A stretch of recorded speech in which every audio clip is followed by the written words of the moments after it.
There we go. It's Friday morning, December 6th at 9:30, the regular meeting of Lorain County Board of Commissioners. Let's rise for the Pledge of Allegiance to the flag.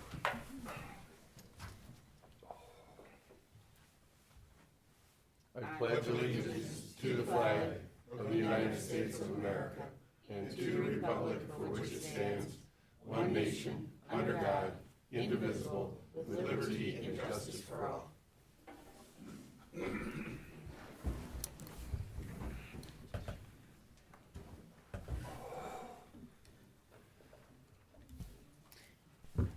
Commissioner Riddell, Here? Commissioner Moore, Commissioner Hung. Here. We have a quorum.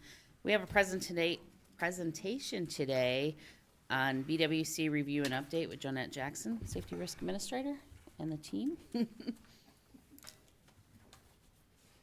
Good morning. Good morning. I was asked to come to give an update on our workers' comp coverage.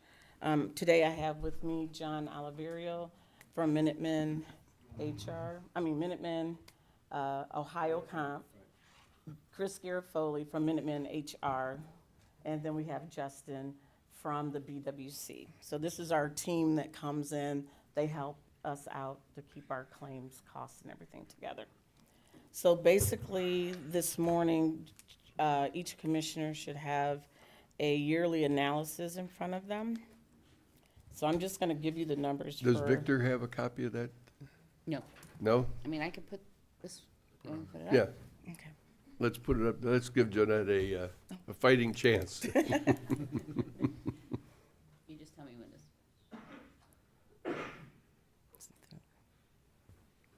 Okay. So we're just gonna go down to the bottom, for the year 23.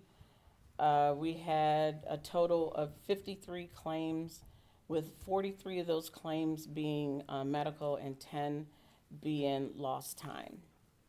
And if you go to the bottom where it says the medical paid for year 23, you'll see that we had a total of the 775,718 for the total paid, and total billed. And then our total paid was the 86,204.17, with the savings of the 689,514.28. And then for 24, we had a total of 54 claims, with medical being 46 and lost time being 8. And on the medical for 24, total bill was 412,385.22. Total paid was 44,611.29, and our total savings was 367,773.93. So, with us being in an individual retrospective rating program, the county, we assume some of our risks up front, which gives us a lower premium, so we can have some savings as we go through the program. So to give you more details on that, if Chris would like to come up, he can explain some more. Sure. Chris Garofoli, Minutemen HR. So we're a third-party administrator, so we manage the claims along with the MCO. And the program you're in is a 10-year policy program. So you join the program, you get a discount up front, and you're responsible for the claims dollar for dollar up to the risk level that you choose for 10 years, and you buy out the reserves in the 10 years. You've done unbelievably well in this program. I would be safe to say that you're probably one of the best individual retro program participants in the state. You have a 56% EMR, which basically is about a 44% credit up front from the program management. Jeanette does a phenomenal job. She has been doing this for years. We've been working with her for like 20 years now. Yes. So it's the program is just unbelievable. And then the risk level you take up front, you get a discount on that premium, then the initial premium you pay to the state. the dollar for dollar on the claims, you see that they're low. The MCO has their discounts through their programs and through their providers. So that's why you see an even larger number that you pay less than the actual dollar amounts. We work well together, and the program's been very successful. And so if, to simplify it for those that are watching, you know, what Jeanette and Chris, what is our cost for workman's comp? What do we pay in a given year? So in a given year, depending on the level that you choose, you pay roughly about $300,000 to $400,000 upfront premium. And then there's a dollar for dollar claims cost that you pay at the end of the year for the claims that occurred in the period of time you've been in the program. So that claims cost is roughly, For, like, oh, that we select? yeah, $300,000. right. So it's like anywhere between, depending on the claims that occur, $150,000 to $250,000 in the actual claims costs, because you're paying for the program for the entire time you're in it. So every year you join the program, it's a 10-year retrospective look back. So right now, we're at 2015 to today, 2024. So those are the 10 years of claims. You would buy out the reserves if there's a claim that's still out there, and there aren't any that have reserves. So the management of the program is unbelievably successful. There can't be another county who does as well as you guys do in the state in this program. There isn't a private employer that does as well as you do in this program. And again, this is for all the employees of the county, you know, not just the commissioner. Every employee of the county. Okay. And keep in mind, claims occur, and it's about handling them from the onset. So if a claim occurs, the faster it's reported, the less dollar it is. The providers they go to the right doctors, they want to get back to work. And it's all a proponent of Jeanette's work, the MCO, working with Justin's team at the Bureau. We meet very regularly, go over the claims. You have wonderful, wonderful employees, by the way. They understand it, and they understand it because of Jeanette's, work at it. So every department fully understands if a claim occurs, they know where to go, they know how to go, and then they get the information over to Jeanette, who shares it with us and our team, and that's why your numbers are so low. So it starts with her, and she's done an unbelievable job.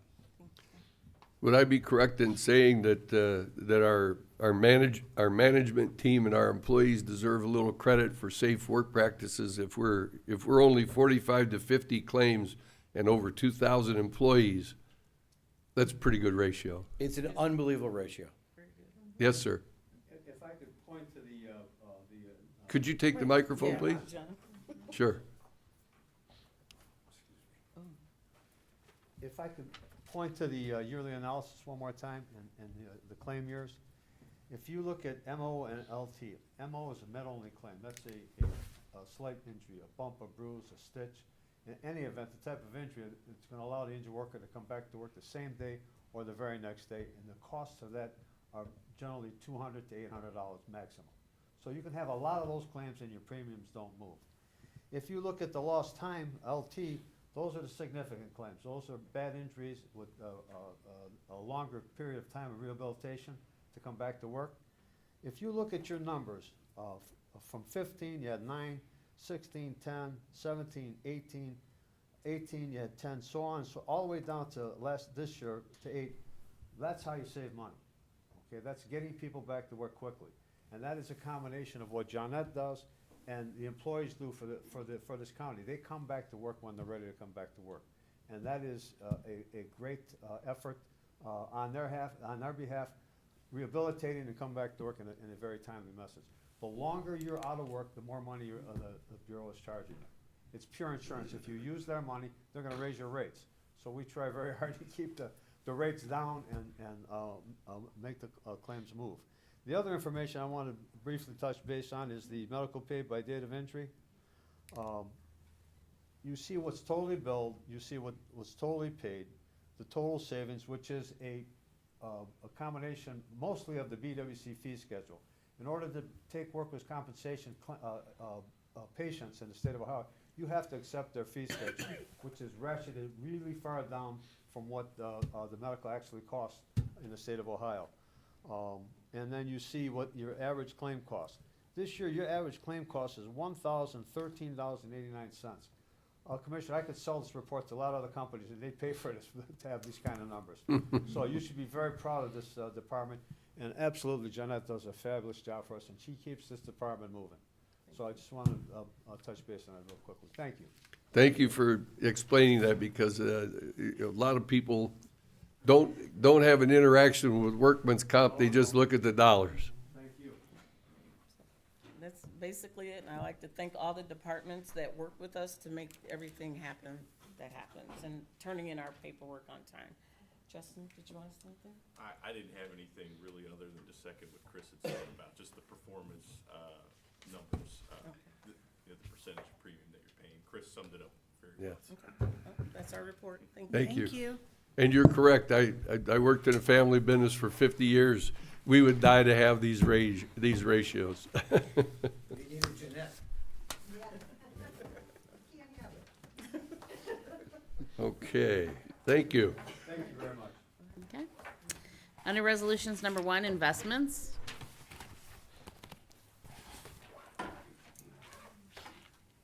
Move to approve. Second? Discussion. Commissioner Hung? Yes. Commissioner Dell? Aye. Number 2, Appropriations.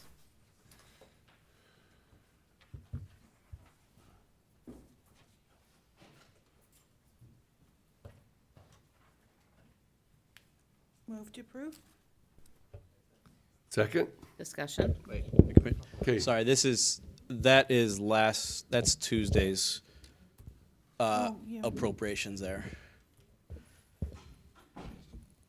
Up on the screen there. Yes, it Yes, is. it is. That's not what we have in our packet, but that's what's on the screen. Yeah, I have 12-6, just for the record. You have 12-6, Okay, Victor, do Commissioner? you need a copy of today's? You want to put that I under can there? just put it up on the board. Okay. There you go.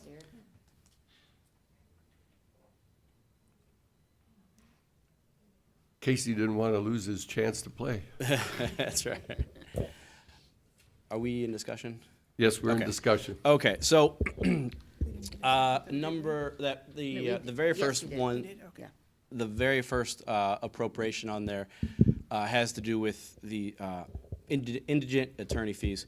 And so last board on Tuesday, we had some on there for domestic relations as well. So this morning, Kristen Richardson, Deputy Court Administrator and Fiscal Director, she's here. So even though the domestic attorney fees were on there on Tuesday, she's here to discuss kind of an ongoing trend that we're seeing in general with a large, I guess, the growth rate of these indigent attorney fees that we're seeing. We pay for both in the domestic, common pleas, the appellate court, the immunity courts, whatnot. So Kristen Richardson's here this morning to Welcome, Kristen. discuss the trends that she's seen on her end. Good morning. Is there actually such a thing as an indigent attorney? No, indigent parties that need to be represented. I think the adjective and the pronoun, they need to be reversed. So the Ohio Public Defender's Office reimburses counties for utilizing private attorneys to represent juveniles and adults who cannot afford them. So we are a dual jurisdiction court, so I can only answer for juvenile court and domestic relations court. We hear juvenile cases, domestic relations cases, but what we have seen since the pandemic is a large increase in juvenile gun cases, child support enforcement cases, and also adults who are being charged with abuse, dependency, and neglect against children. So these are all cases that a court-appointed attorney would be placed on, or even a guardian ad litem who would represent the child and act in their best interest. We are reimbursed for that. So even though the costs have gone up, it's approximately 40%, which is in line with other courts across Ohio. So even though those have gone up, the county is reimbursed up to 100% of those costs. So all of those costs that are reimbursed are deposited into the county's general fund revenue account. Okay, and my understanding is that Columbus, on an annual basis, that somewhere between 80 and 100% is what they elect when they put their budget together. Yes, the reimbursement rate changes each month, and it's based on the filings that are filed in 88 counties. So it's like a formula that they use. So this particular month that we're talking about is 85% that we're reimbursed. Do you have any idea what the annual expenditure, trend looks like for the part that we have to pay? We are on track to pay approximately $1.3 million out for And- court-appointed attorney and guardian ad litem's costs, just out of the domestic relations budget. Okay, and 85% of that is Correct. coming back, but that means 15% of that. So we're still talking, somewhere $200,000-300,000 a year would be our taxpayers' share of these costs. Correct, but one thing that we do to make sure that we are receiving the maximum reimbursement rate, we have a dedicated person who reviews all invoices that are submitted for reimbursement to make sure that there are no errors, so that we are receiving the actual amount that we are requesting. Very good. Thank you for joining us today. Absolutely, thank you. Is there anything further Nope. on appropriations? No? Commissioner Hung? Yes. Commissioner Riddell? Aye. Number 3, transfers.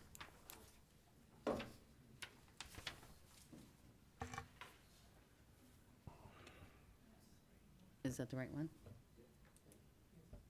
Okay. And Casey would, move to accept, Move to approve. approve. Second. Discussion. Casey, in light of what we were talking about on the workman's comp, would you address number, on the fund transfers, Nine. number 9? 9, sure. So that is that's basically our annual sweep. So based on the experience premium, the figures that Jeanette and her team provide to us, we essentially break out that premium by payroll percentage among countywide to all the departments.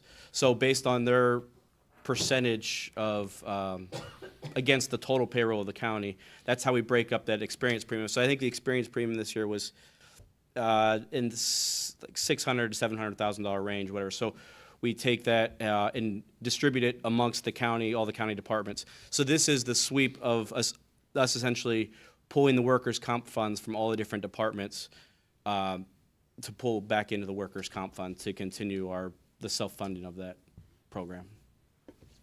Very good. Teresa? Anything further on transfers? No? Commissioner Riddell? Aye. Commissioner Hung? Yes. Number 4, advances, repayments, there were none. Number 5, requisitions. Just one.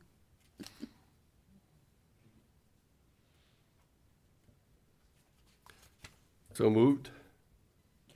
Second. Discussion. Commissioner Riddell? Aye. Commissioner Hung? Yes.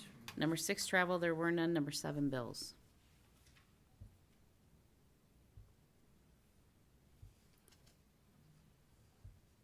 Page 2, please.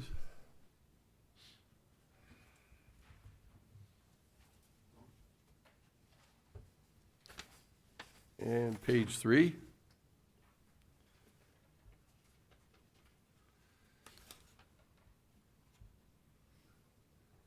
Move to approve pages 1 through 3. Second. Discussion. Commissioner Riddell? Aye. Commissioner Hung? Yes. Number 8, county commissioners may recess an executive session to consider the appointment, employment, dismissal, discipline, promotion, demotion, or compensation of a public employee or official, along with the other matters as specifically identified by motion in accordance with the Ohio Revised Code 121.22 G 1 through 8. There's no executive session, correct? No executive session today. I'll move to approve the summary sheet. Second. Discussion. Yes, I had a question, Karen. I just got copied in an email. I don't see it as intentional. It was just probably an accidental thing on Mr. Duncan's part. There was a resignation. Is that one going to be forthcoming at the next meeting? I'm not aware, was it a I'll email that forward it was? to you then. Okay, Yeah, I'm not aware of it. Okay. I think I was added accidentally, frankly. But I'll send it over to you. Thank you. Commissioner Hung? Yes. Commissioner Dow? Aye. I didn't, that form is just for public comment, correct? Not Yes. agenda items, okay. Yep, that's at So the we have end. no public comment on agenda items. Is there any old business? No? Board business, number 9, approve and waive the reading of the County Commissioners meeting minutes of December 3rd. So moved. Second? Discussion. Commissioner Dow? Aye. Commissioner Hung? Yes. Number 10, authorize a payment to the Ohio Bureau of Workers' Compensation for the installment amount of $207,159 to cover the policy period of January 1st to 25 through January 1st to 26, which will be paid out of the Workers' Compensation Claims Cost Account. So moved. Second? Discussion. Commissioner Riddell? Aye. Commissioner Hung? Second. Oh, yes. Sorry. That's okay. Under Community Development, 11, award contracts for homeowner Donna Hastings at 4118 Bell Avenue, Sheffield Lake to receive a grant assistance for a new roof, gutters, downspouts, and gutter guard from CHIP Program Year 23 Home Repair. This includes a contingency for any unforeseen change orders. 5 bids were received, and the most responsive complying with specifications was Cunningham Construction of East Palestine in the amount of $15,100, and then $4,500 to Kleinfelder for a total project cost of $20,100 to be paid from the CHIPS home repair account. So moved. Second? Discussion. Do we have someone here from Community Development? Yes, sir. Okay, would you like to help us at the microphone? You can either grab Ms. Perkins, or you can head up to the podium. Okay, this is the actual work product of the grant that we got about 6 or 8 months ago, correct? Yes, sir. Okay, can you share for those that are watching that in a $15,000 project, what services will Kleinfelder be performing for the $4,500 fee? Well, that would be for the administrative costs. So that's a fixed set flat fee per project. And that would be for processing applications, income verification, any sort of administrative service like that, the correspondence back and forth. Does that include any inspection of the work as it's being done, or progress? Yes, it does spec writing and inspections as well. Okay, very good. And do you have any grasp of how many actual projects were submitted? I see we're doing 3 today. I believe currently there are 15 that are in the pipeline in various stages that should be able to be moved through once the paperwork is completed. They're in various stages. Some might be waiting for additional information from the actual homeowners. Others might be waiting on inspections. It just depends, but these 3 were the ones that were ready. Okay, and can you give us an idea how many actual projects were considered? Because my understanding is that Kleinfelder also reviews the applications and determines what's appropriate and for the purpose of the grant. Yes, that's correct. So I'm unsure exactly as to date how many in total have been considered and how many have been declined. From what I am seeing here, it looks like we have at least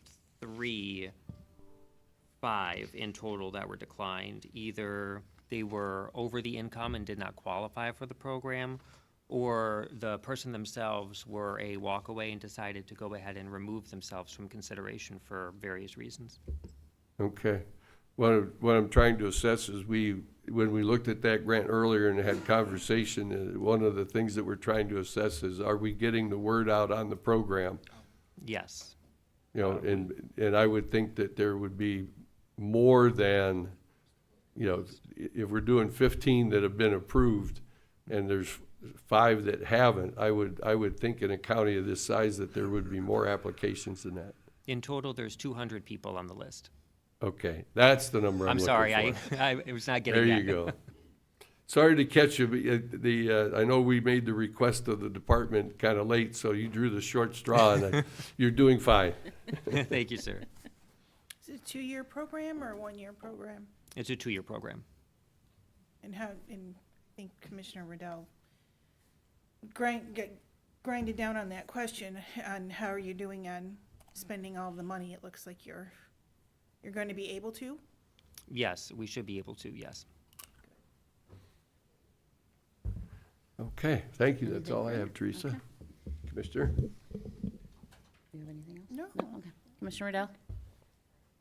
Aye. Commissioner Hung? Yes. Sorry about that. Perfect time. I should always look up before. It's kind of like when you're out to dinner. It's Right. that bite in your mouth, somebody asks you a question. Number 12, awarding contracts for homeowner Sherry Blair at 6184 Lake Avenue, area to receive grant assistance for a new roof, gutters, downspouts, gutter guard, and replacing fascia. Lead paint hazards found on fascia from CHIP program year 23 home repair, which includes a contingency for any unforeseen change orders. 5 bids were received, and this is most complying with specifications. To Cunningham Construction, East Palestine, in the total amount of $21,120, and $4,800 to Kleinfelder for a total project cost of $25,900 to be paid from the CHIP funds home repair account. So moved. Second. Discussion. And if you would take that back, the second part, if you would take back to the rest of the staff, is that we're trying to see if we can't qualify more local contractors to participate in the program. I'm sure Cunningham is a fine company. I just find it interesting they can come all the way from East Palestine for a $10,000 or $20,000 project. So, you know. Okay, thank you, Teresa. Commissioner Riddell? Aye. Commissioner Hung? Yes. 13, awarding contracts for homeowner Randolph Smitko at 42101 Emerson Cordilleria to receive grant assistance for a new natural gas furnace and installing a new cold air return, including all duct work from CHIP program year 23 home repair, which includes a contingency for any unforeseen change orders. 3 bids were received, this being the most responsive complying with specifications, and for Gen Met Construction Lorain in the amount of $10,982.40 and $4,500 to Kleinfelder for a total project cost of $15,482 to be paid from the CHIP funds home repair account. So moved. Second. Discussion. Yes, if you would, on these 3 projects, it would be of interest to me if you could have somebody, drop me a sheet or an email, and let's see who all the bidders were on those 3 projects. Okay. There were 5 and 3. So just to see who they are and where they come from. Thank you. Did it include it in there or no? They didn't have it in No, there? they didn't have it in there. Oh, okay. I kind of figured he was going to ask the question. I was Yeah, looking. because Yep. usually I And, ask for yeah. it, and sorry. Yeah, and we've seen Gen Met before, but Yeah. the East Palestine one, you're right, So they Commissioner. only gave me the dual diligent paperwork, not the Right. bid project work, okay? Yes. Oh, wait, All right. second The one eng- has the engineer's bids. office has been Wait a good. minute. Yes. They give us the actual It's- bids, so. This one isn't, yeah, it's on the resolution. It's just usually we have a piece of paper with it listed out. Correct, yeah. Yes. Huh, interesting. Commissioner Riddell? Aye. Commissioner Hung? Yes. Under the Records Center, 14, enter in a master service agreement with Knowledge Lake, St. Louis, Missouri to provide records management for Lorain County Records Center. Knowledge Lake will design, create, and maintain with cloud system documents for Lorain County Clerk Courts, Records Center, Finance Department, Clerk of the Board. Total investment of 3 years is $719,475, with $239,825 paid annually from the computer system software account. So moved. Second, Discussion. Discussion. Karen, I see you have reinforcements. we see Marilyn. Yes, Commissioner, I do have Mr. Sharkey behind me here, so he can kind of fill you in on the. And we all the- see we have Marilyn from the Is Records Marilyn here, Department too? as well. She is. Marilyn's here as Awesome. well, yes. Excellent. Good morning, Commissioners. One of the things I've been working on for a number of years now is AI and how AI can enhance what we do. I personally use over 13 applications that utilize AI. And one of the biggest problems we have is finding ways that we can use AI to solve problems.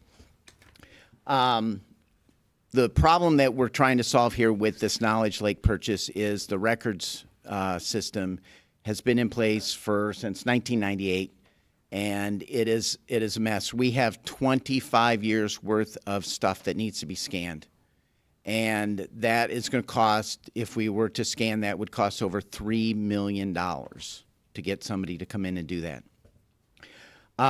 So there's the other problems is there's no clear direction. Everybody uses different software. Everybody has different processes in place. And so we met with Knowledge Lake and saw this product. And when I see an AI product like this thing can transform how we do business when it comes to our records and the retention stuff. Just some of the things that I've got a list here of things it'll do. It works on top of our own SharePoint application, so we store the data. It's our data. We're not putting it somewhere where we're worried about somebody else not giving it back to us and having to migrate it. We have total control over our data. It combines AI with the Microsoft system. It will allow us to take a scanned document, scan it in, and it will automatically recognize what that document is. So if we get an item from the clerk of courts, scan that in, it will then it will know it's a legal document. It needs to go to a certain area, needs to be processed a certain way. It automates the processing of it.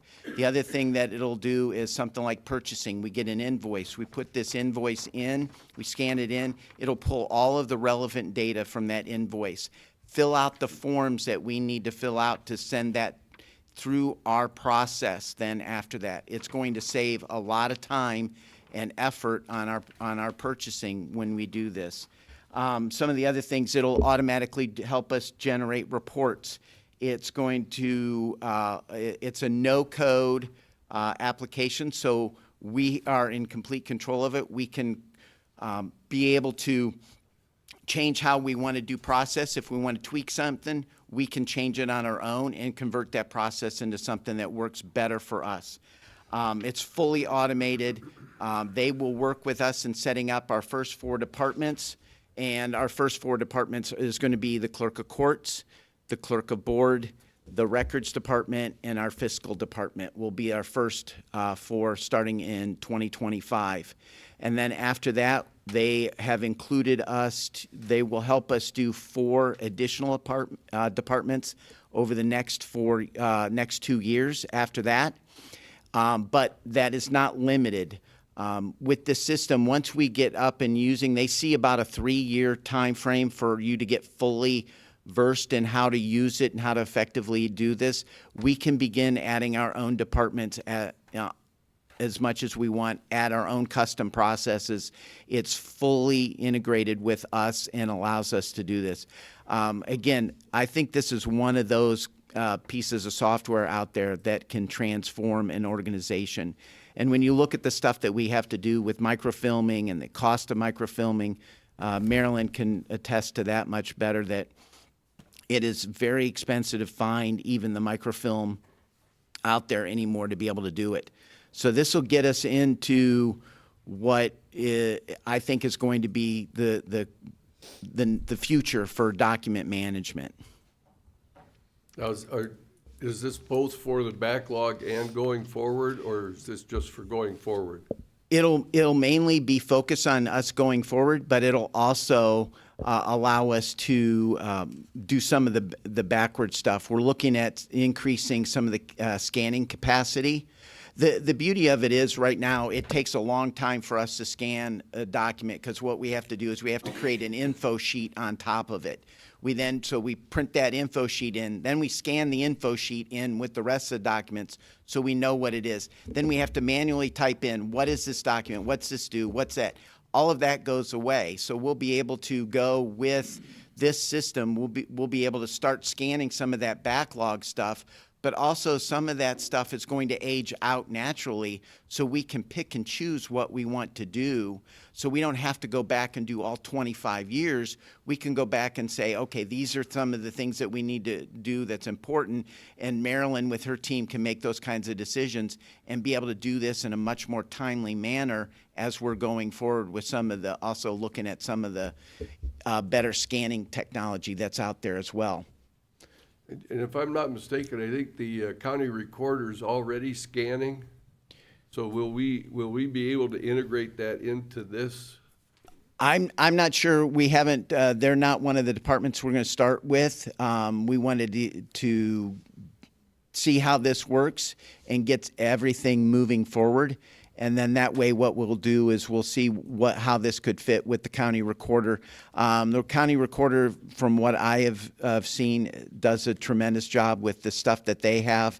I've worked with their department where they're at currently in getting all of their, being able to have better backups of their system so that we not losing information or having the problem that we ran into about 2 years ago with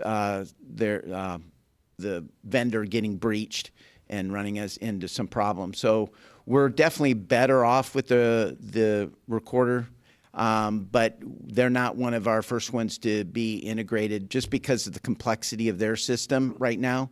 They would be something that we might want to talk to them down the road once we have a better grasp of what this system can do and how it can benefit other organizations. But, we're definitely, as Jeff Armbruster continues to say, we're working to build bridges out there to the other departments. We're so excited to have, the clerk of courts on board with this. They are excited because this application will solve a number of their problems right off the bat that they have with being able to manage their information. And now we're not going to be printing out case files necessarily and sending them over to the records department that then be rescanned in. This system will be able to take information, whether it be from an electronic document that's already there, or whether it's a new scan, or whether it's even from email. So we'll be able to process this stuff so much better, so much more efficiently. I think we're going to see a huge productivity boost for Marilyn and her team, and also for the departments that come on board. Thank you. Marilyn, Hello. would you like to add? I will do. With the record centers, we have the capability, as Todd has mentioned, with the records that are sitting at the record center, although we're the holding for all county offices. So we're there to serve and protect the documents that are there at the record center. This will include also with the digitization, and it's protective as well. It will help out making spacing for the record center. We house over 11,000 boxes of records at the record center, not to include what we have going back as far as 1824. So in doing so with the records that we could scan in, it will give also the capability to help us audit, to help us maintain the retention time as well, to give us heads up as to these records are ready to be eliminated. But they also check too to see if it's been scanned. We do have public requests. We do have county requests of records that we have physically there as well. So it could be processed as well, that if easier for the clerk of courts to query it, it would automatically recognize that case number or that keyword, and it would bring in those what would be related what they're seeking. As to what we're doing physically we're going in hands-on. We're hands-on right now. This will help as well for with Knowledge Lake. It will help us to gain access in a much easier way. Yeah, just to add, it will definitely streamline our search capabilities to be able to find information much quicker as well, as Marilyn mentioned. If I could, Mr. President, I Yes. wanted to add that this isn't the one and only software that the Record Center has looked at. So I know Todd and Marilyn and even Mr. Armbruster, and I think Mr. Greenspan as well. They've been working on this project for at least the last 6 to 8 months, trying to find the company that's going to work the best with our record center, with our other departments. And I think this selection of Knowledge Lake was unanimous by everyone that was involved in the project. Good. And records that we have on good old-fashioned microfiche, are they gonna stay on microfiche, or are they gonna be digitized and, or scanned or whatever? So our future is hoping to digitize electronic filings. Microfilm is what we do right now. We do have microfiche as well. So right now, it's becoming obsolete. So a lot of the equipment, the chemicals, the film itself, it's hard to find. So with digitization, this will be in an active protective format and also in the AI cloud base. So we will always have microfilm as a backup, but we won't be producing microfilm. More into the digitization. Thank you. Mr. President, if I could add to that, with Yes. on the microfilm world, we are participating with the state to change the state requirements to continue to use microfilm and microfiche, because it's an obsolete technology, first of all, but as Marilyn has done some research and explained, our ability, and not only ours, but others, to obtain the materials necessary to perform the service and the equipment is obsolete. So the equipment we're currently using, Maryland, is a Kodak system, is no longer available. It's out of date, it's out of service. Parts cannot be obtained. So we've reached out to the Ohio History Connection, working with them and their efforts to change the state law and requirements that would no longer require microfilm, microfiche to be a required component of records retention. Thank you. Teresa? Anything further? Commissioner Riddell? Aye. Commissioner Wong?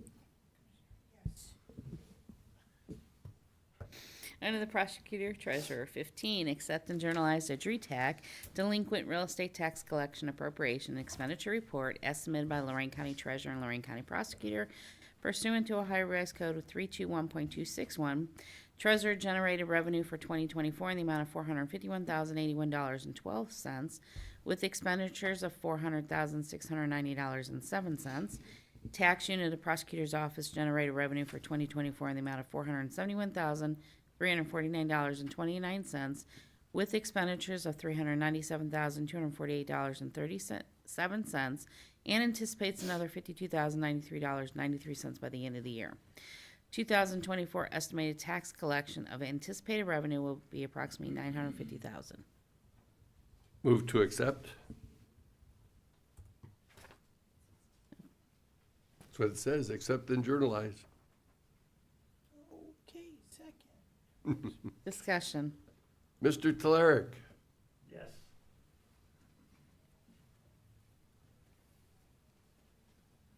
What would you like to know? Everything. Tell us everything.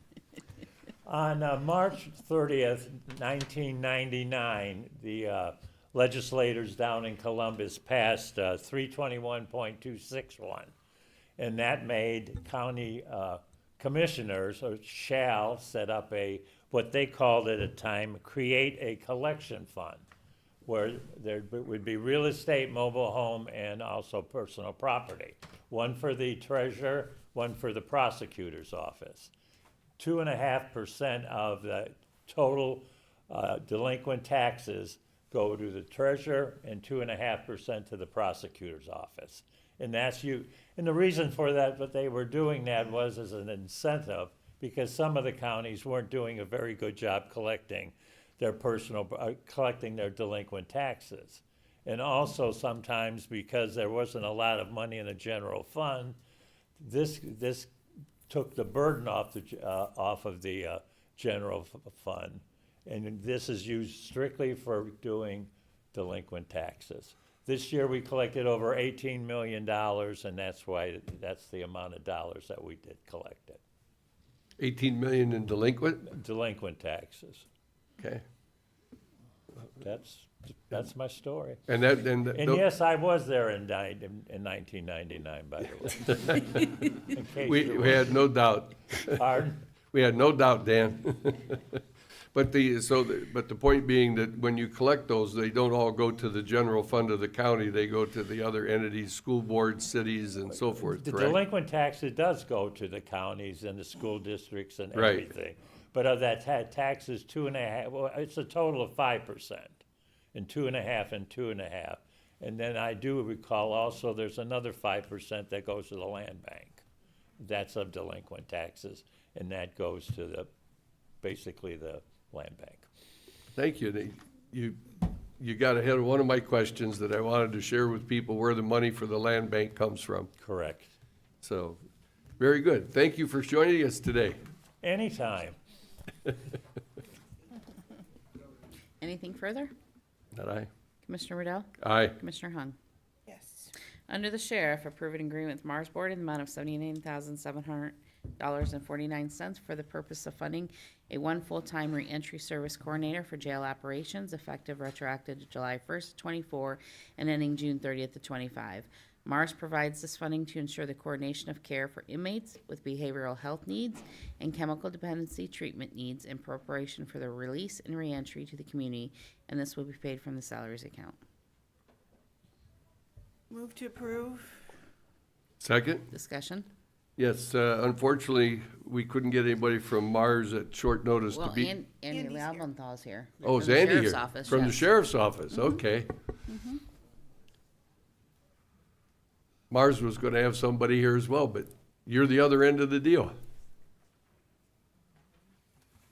Thank you. Good morning. Andy Lobenthal, Lorain County Sheriff's Office. I'm a project specialist in the jail. Commissioners, this is funding for rapid reentry. As you know, the general fund supports the jail, and it's a large portion of our county budget for jail operations, but that's to maintain the safety, health, and well-being of the inmate population while they are in the jail. As you know, the acuity rates for mental health and substance abuse in our population as a whole are around 10 to 15% for severe mental illness and substance use disorder. In the jail population, those people that filter through our jail system, it's more in the 80% range.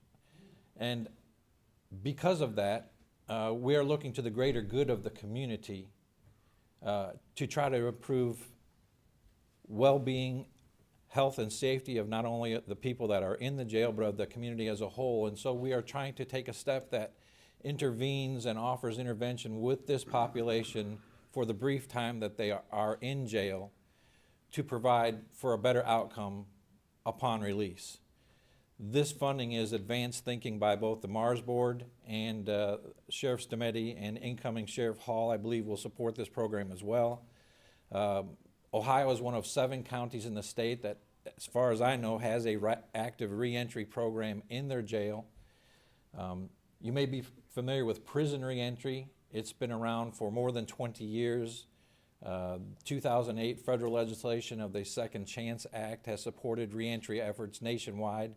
However, those reentry efforts have focused on prison populations, sentenced populations that go to prison, receive the intervention while they are in prison, and then look to improve those outcomes on their return to community.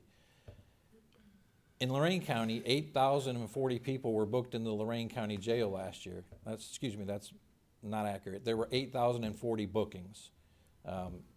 We only sent 275 of those bookings to the state prison system on a new offense, new conviction. That means that almost 8,000 people that were booked into the jail, or 8,000 bookings into the jail, returned directly into our community. This is an effort to intervene and offer intervention services, resources for those people returning to the community. There is nothing new. We've invented nothing new with this program. What we've simply done is we've put an employee in the jail who's not there to satisfy Ohio Revised and Ohio Administrative Code requirements that maintain the jail operation. This reentry employee is there strictly to intervene with that population, offer resources and connections to services that are available in the community that they simply may not have taken advantage of prior to this or may not have been aware of. The idea is to link them and to get them connected before they leave the jail. And you have to respond quickly. That's why this is not widespread in the nation yet. and why Ohio is leading the way and is an emerging service provider for this undervalued opportunity. It's a unique chance to intervene with these people and offer some interventions for people who may need it. Not everybody who hits the jail is ready for this, by the way. There are many people who decline the services. They're just not ready for the change. But for those people who are in the jail and are ready to make a change, then Rapid Reentry is there to lend assistance, to help create therapeutic bonds with treatment providers. And these treatment providers, by the way, are other nonprofits in the community that are stood up through the board and through other agreements. So we've invented nothing new. We're simply trying to work more efficiently within the system. And so this $79,000 is for salary and benefits for that one employee, 40 hours per week. Thank you, and I'm sorry, I didn't see you sitting behind That's the others okay. there, but, That's okay. and that was terrific information, and for the public, as well, should know that, Andy personally, on behalf of the Sheriff's Department, and several people from the Mars Board, have not only been involved in this service for reentry into the community, because, as Andy just said, these are our neighbors and friends, and in some cases, family members that are passing through the jail facility. But the Mars Board and Andy, on behalf of the sheriff, have been working on the design with the architect of the new jail to make sure that we formalize the space and the access for these services and still maintain security of the jail as people come in to provide these services. So a really great collaboration, and the citizens should be very proud of it. Thank you. Thank you, Andy. Commissioner? If I could. Yes. Andy, I'm sorry. You're probably not ready to commit to it right now, but is the hope that, I see that the agreement ends in June of 2025. Is the hope that we will renew this and the program will continue with Mars? Is that The program has been in place since January 1st of 2022. These are one-year agreements with the Mars Board, and we are thankful for the funding. They have continued to support this activity. We sent 29 months worth of data to Purdue, University of Purdue, to look at the deliverables that we've provided through this program, and we're hoping to have some results back on that in the near future. Very proud of the forward thinking that the Mars Board, this originated as a pilot program back in 2018 through TCAP money, which is a state program to try and divert offenders from the prison system. Well, it's diverting them from the prison system. We know that within the nation, the ratio of people going to prison is about 14-to-1 on booking. So for every 15 people that are booked nationwide into a county jail, 14 of them return to the community, only one goes to prison. In Ohio, those numbers are 19-to-1. So we are sending more people into the community. Lorain County, our number is 28-to-1. So we have more people returning to the community, less people going to prison in Ohio, and we are curious as to the other 7 county jails that are running reentry and have had reentry on the ground for several years. We've asked them to crunch their numbers as well. We've heard back from Franklin County, Montgomery County, and Butler County. Those counties, in combination with Lorain County, provide 20% of the overall numbers of jail bookings per year, and we are all below 5%. Butler being low at 2%, we are at 3%. Montgomery's around the 2% range, and Franklin County is in the 4% range. So each of these county jails that has this reentry program is lower in sending people to prison. And the idea is to offer intervention and services, by the way, before someone's convicted of a felony and sentenced to prison. Let's try to intervene and offer this service before we get to that point. And that too might keep the prison numbers down. So there's a lot of things in the works, but Mars leadership is very supportive, and we're thankful for that. It's one of the shining lights that we have. I think the ancillary question to Casey's is that, you know, we run on a January 1 to December 31, but this grant is from last summer to July 1 of this year. Totally my fault. So there's been a lot of things at play in the summertime. through the last couple of months, issues that have caused me to fall behind, and so I take the full responsibility for the fact that this did not get to the board in time, but I was thankful for the Mars board for working with us. On the next one as well. No, that's okay. Just the question is, how do we get from July 1 of 25 to December 31 of 25?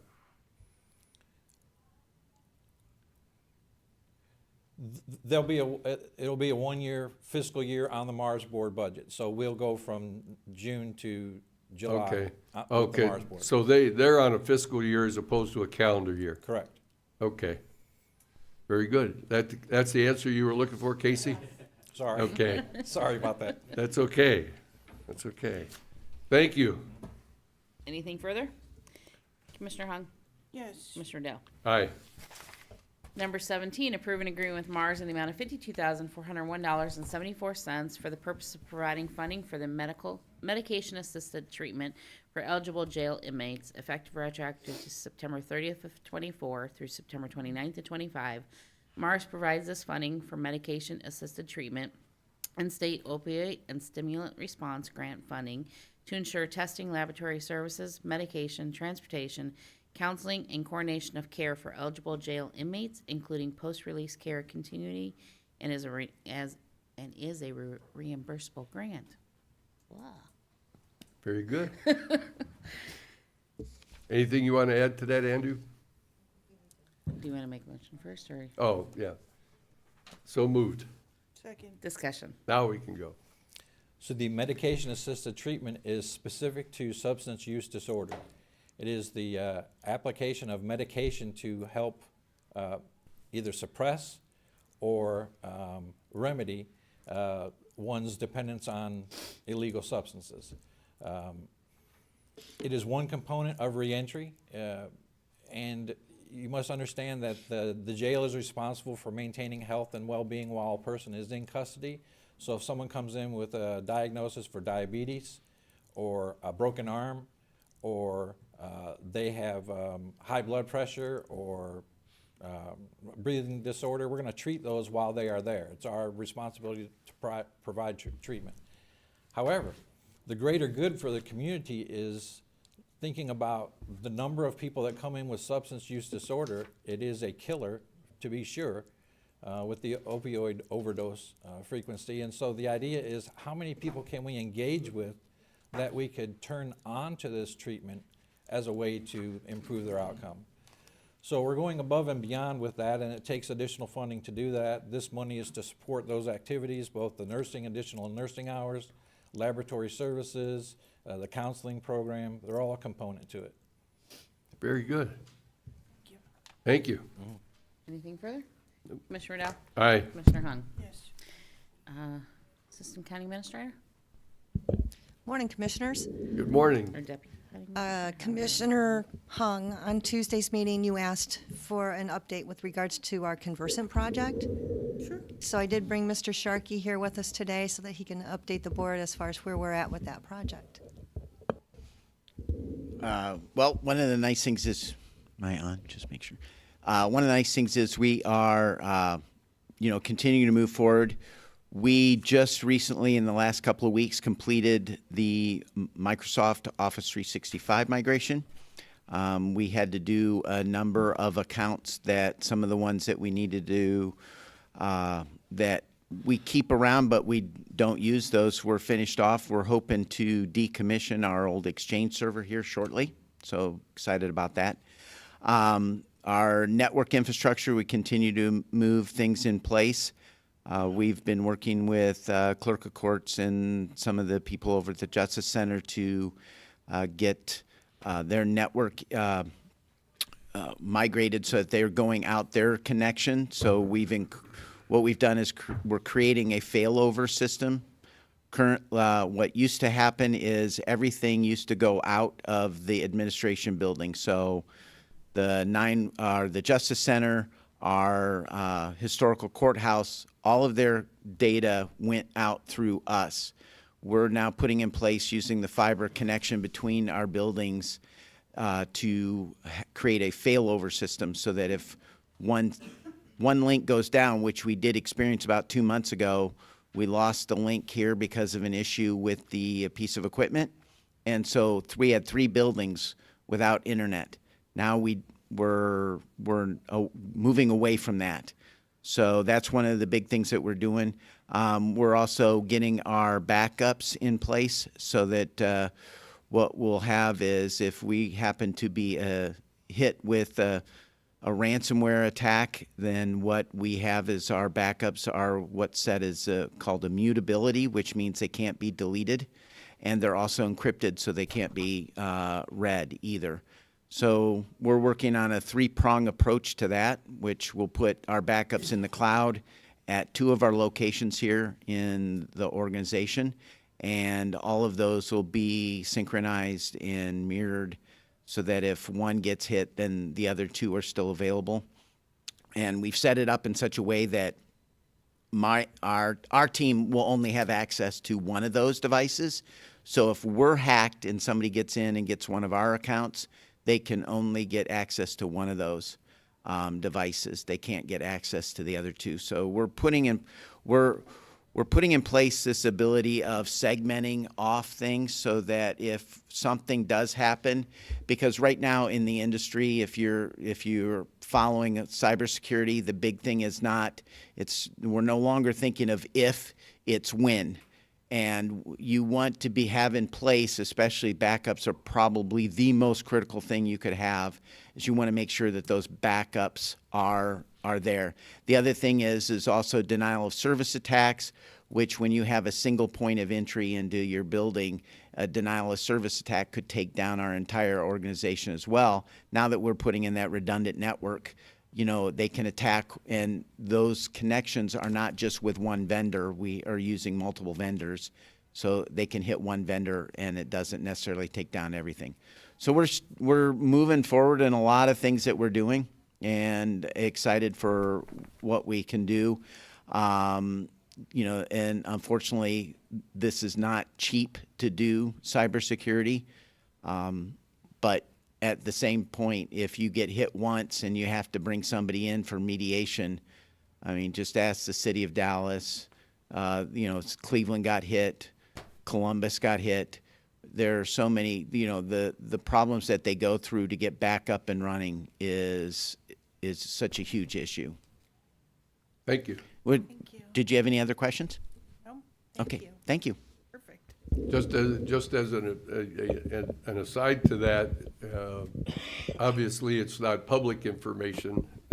We want to protect the names, but there were 5 small companies in Lorain County that were breached by bad Russian actors, taking and seizing field, and one company was asked for a ransom of $500,000 to get their files back and so forth.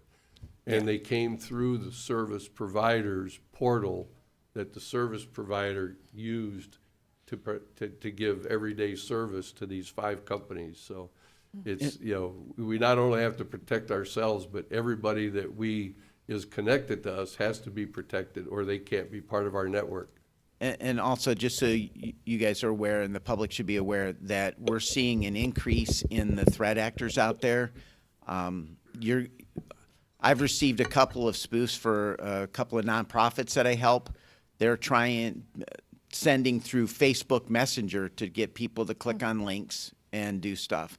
So if you get a text message or a message even through Facebook Messenger that looks real, make sure you are checking that before you click on that link and put your account information in, because all it does is takes once, and they automate this stuff.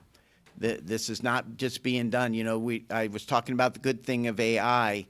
The bad thing of AI is the bad actors are using it, and they're going to begin using it even more to get access to people's information and get access to people's accounts. So especially if you get a link from your bank, don't click on the link. Always go directly to your bank through your link, not through theirs. And that's the best way. Thanks, Todd. Thanks, Todd. So just one more item from me. Your emergency management agency technical response team assisted the Vermillion Fire Department in the rescue of a elderly man with dementia back on November 14th. So I thought it was important that we talk about that. It's because I do know that the commissioners support EMA. We support them financially, and the team also sent me a little note to extend their thanks to you for providing that financial support and for the new equipment and supplies, education and training that they require in order to make a successful rescue. So this is just my way of kind of putting all those pieces together so that we can join what we do, what they do, and how we help the public. Thank you. Thank you, because, when we do these things, we don't often get the response back to see how effective they are. Right, and I mean, this gentleman is making a recovery, so he is, going to be happy and healthy here for the next several years, we hope. There we go.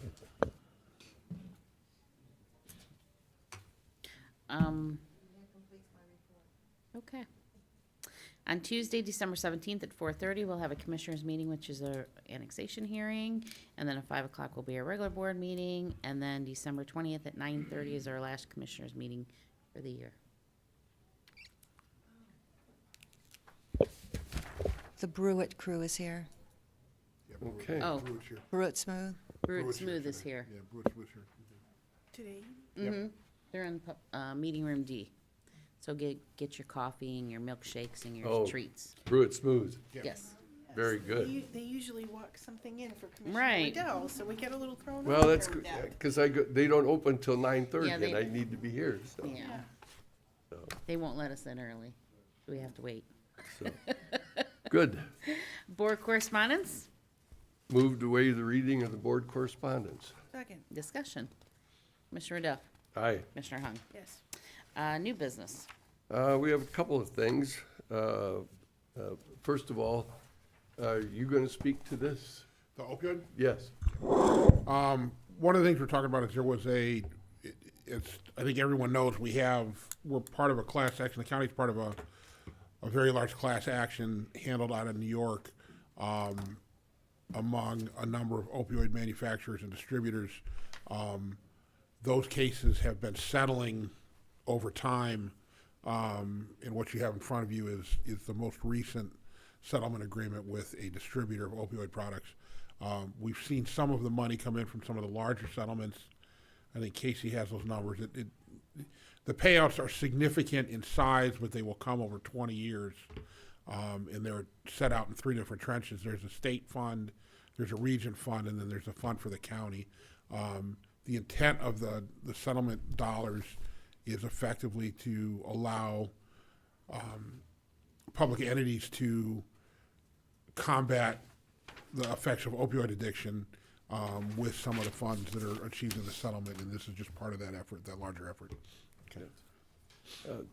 Does Victor have the resolution? I hate That to came over have from to prosecutors. have you read the whole resolution. He does not have the resolution. Could we post that on the projector just so that folks can see, rather than saying- have you read it all? Are you saying lawyers are perhaps too wordy for Yes, Teresa to you read? were. It, But all of them look this way. They just are, want you to exactly. know, for those of you who are watching from home, that we have 6 pages on both sides, and the net effect of this is, yes, we accept the money. Yes. And the net effect is, it says the president of the board is hereby authorized. Authorized, yep. So, yes. And Commissioner I will Liddell. gladly sign that so that they can send the checks. But I apologize, we're trying to expedite this, it's getting towards the end of the year. We were not able to have this in time to put it on the agenda yesterday morning. But I don't think it's very controversial, and it's really not a policy decision. We have to do the legal work in order to accept the check, and we felt it was important to do it expediently. So, Mr. President, would you like to add this to the agenda Yes, for today? that's what we're doing under new business. I but- will move to add that to the agenda, to add the resolution to the agenda, so we can vote on it. You gotta add it so we can vote on it, Well, Dan. no, you think you could bring a motion from the floor, but if there's a motion on the floor right now to add it to the agenda. So if you second that and Second. vote it, then we'll take 2 votes, basically. Discussion. Commissioner Hung, Yes. Commissioner Dow. Yes. Can I ask when, it says the president of the board to sign, I don't have any, The- is there paperwork that they What want needs to happen signed? now, it's on the agenda, so the question is the board now has to vote on the matter to authorize the president to execute the settlement agreement. But is there, what I have, there is nothing for a president to sign. Is there something that I need to have? We sent you him the to sign? settlement agreement yesterday, if not, I can forward to you again. There's no signing page. There's no signing That's what I on There's that no page. signature While I page? was Yes. sitting Okay. here. Yeah. Okay, All so right, I'll there get is you that. somewhere? Okay. Yeah, I'm sure I it just is. want to make sure, because, Yes. Yeah. yes, okay. And rather than read the lengthy full page, No, we've posted it, and, for those that like to read that stuff. I can read the very beginning. In the But- matter of a resolution to accept the material terms of the Henry Stein, Inc. and Henry Stein Medical Systems, Inc. National Opioid Settlement Agreement. Second? Discussion? Commissioner Hung? Yes. Commissioner Riddell? Aye. The other item of new business is, as the clerk has indicated, we have 2 meetings left for the year, and hopefully, we will not need any special meetings, but we will be sharing our progress on the general fund budget on Tuesday, for those that are looking ahead, on Tuesday, December 17th, and probably taking final action on Friday, December 20th, before the end of the year holidays. And so we will go over some of those issues. Some of the budgets are in line, and we will be approving full year budgets. Some of those that we haven't been able to, get everything in order quite yet, those we will probably pass 3-month temporary budgets and come back over January and finish putting the budget together. But I wanted to let everybody know that activity was in progress. Lastly, I'd like to congratulate the Avon Eagles on their state championship. And I look forward to working with staff here to get them up here to congratulate them. It's the first state championship in the school's history. So that's all that I have under new business. Commissioner Hung, did you have anything? I had No. Public comment? Public comment. Michael DiCarlo. Teresa, I just sent you the signature before. Okay, well, I'll have to go back up. Good Morning, Mr. President, DeFaro. Commissioners. Good morning. Michael DeCarlo, 320 Alberta Vermilion. How about them Eagles? He beat my punchline, took my punchline. But you did inspire me with your briefing today on the 10-year analysis, looking back and stuff. If I can bring you back from where we started, where we were at last time, back to these license plate cameras and these readers. Okay? This is a 10-year analysis, and I've only been back home for 4 years, right? This stuff made like national news. If you recall, where the gentleman from the United Arab Emirates was chased down in Avon and ended up in the hospital after they had him face down in the blacktop. And that all was based off of a phone call, right? And I'm gonna give you my background too. I graduated in '88 from Avon High School, proud alum, right? By 1992, I was in the United Arab Emirates wearing a badge with a gun as a master at arms, in charge of maintenance of administration of discipline and maintenance of good order. There were times where I had multiple hundreds of people who were not of my Christian religion and wouldn't eat pork, that were starving, and the only thing the government gave me was water, bread, and bacon. A lot of things don't work out that way, okay? That was in '92. 2001, I'm sailor of the year in a nuclear power submarine, right? My September 11th was peaceful. I just came off station. It was the 12th when stuff went bad, okay? So once you pick up this flavor of that enforcement of maintenance of good order, administration of discipline, you never get rid of it. But what you're able to do is you're able to grow from it and teach your guys and your people the way to stay within the lines. These license plate camera readers, 10-year period. United Arab Emirates guy, right? Avon Police. Same time frame before I came back, Sheffield Lake, I forget which one, passing a note, racist remarks on a note, made national news. Since I've been back here, you end up with the Lorain Police Department having a lieutenant spreading good cheer. Instead of turning the cheek, she was spreading her cheeks And the only person prosecuted was her, and she was prosecuted in city court, and I spent 90 days in county jail. They went after none of the guys. Here's the deal. They stole money from the taxpayers. They did this on the clock. Okay? You know, but the Elyria incidents that we've been dealing with here, what I'm trying to express to you is that we ain't got nobody bad here. We don't. We got good people. But, based upon historical patterns, I don't trust it. There's no reason to. How can we be assured that they will not abuse their authority with this license plate camera reader stuff that now has FedEx attached to it? And who else? It's got 3 other companies. I just haven't done the research on that yet. But they've compromised everything that every military member sacrificed for. Your freedom, your privacy, your ability to do whatever you want in your life as long as you don't harm anybody else. That's America. That's what it's supposed to be about. And that's my concern, Mr. President. And again, Thank you. I got no ill will to nobody here. I just wanted to bring that to your attention so that you can see my perspective on that. Well, that's up to citizens and your elected leadership to make sure we walk that fine line. Right on, sir. Right on. I'm just Quality of life and freedom. Amen. I'm trying to, hey, we deal logic and reason around here, right? Logic, that's the way we deal. Appreciate you. Thank Have a you. great weekend. Thank you.